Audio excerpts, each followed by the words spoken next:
Hi friends, இன்றைக்கி நம்ம egg fried rice தான் பண்ண போகிறோம். செம்ம டேஸ்ட்டாக இருந்துச்சுங்க. இந்த ரெசிபி கண்டிப்பாக எல்லோரும் ட்ரை பண்ணி பாருங்கள். நான் 2 முட்டை எடுத்திருக்கேன். இந்த முட்டையில் கொஞ்சம் உப்பு ஆட் பண்ணிவிட்டு நல்லா பீட் பண்ணி எடுத்திருக்கேன். இப்போ ஒரு கடாயில் எண்ணெய் ஊற்றிட்டு இந்த முட்டையை ஆட் பண்ணி கொஞ்சமாக வறுத்து எடுத்துக்கலாங்க. கொஞ்சம் பெருசு பெருசு பீஸ்க்கெலாம் வர மாதிரி வறுத்து எடுத்துக்கலாம். இந்த அளவுக்கு இருந்தால் போதும். இப்போ பக்கத்துலேயே இன்னொரு கடாயை வச்சுட்டு இதில் கொஞ்சமாக எண்ணெய் ஊற்றிட்டு எண்ணெய் சூடானதுக்கப்புறம் கடுகு சீரகம் போட்டு பொரிஞ்சதும் பூண்டு போட்டு நல்லா வறுத்துக்கணும். பூண்டு நல்லா ப்ரௌன் கலரில் ஆகணும். இந்த ஸ்டேஜில் நம்ம வெங்காயம் ஆட் பண்ணிக்கலாம். பெரிய வெங்காயம் ஆட் பண்ணியிருக்கேன்.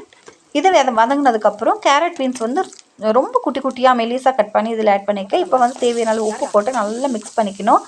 இப்போ நம்ம வேக வச்சுருக்கோம் அந்த முட்டை, அதையும் எடுத்து இதில் ஆட் பண்ணிவிட்டு நல்லா மிக்ஸ் பண்ணிவிட்டு தேவையான அளவு பெப்பர் ஆட் பண்ணிக்கலாம்.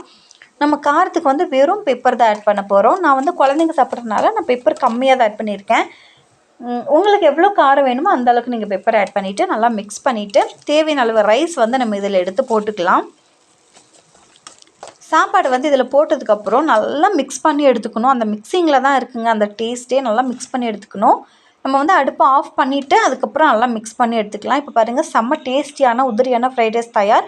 இந்த சேனல் உங்களுக்கு பிடிச்சிருந்தால் மறக்காமல் சப்ஸ்கிரைப் பண்ணிக்கோங்க.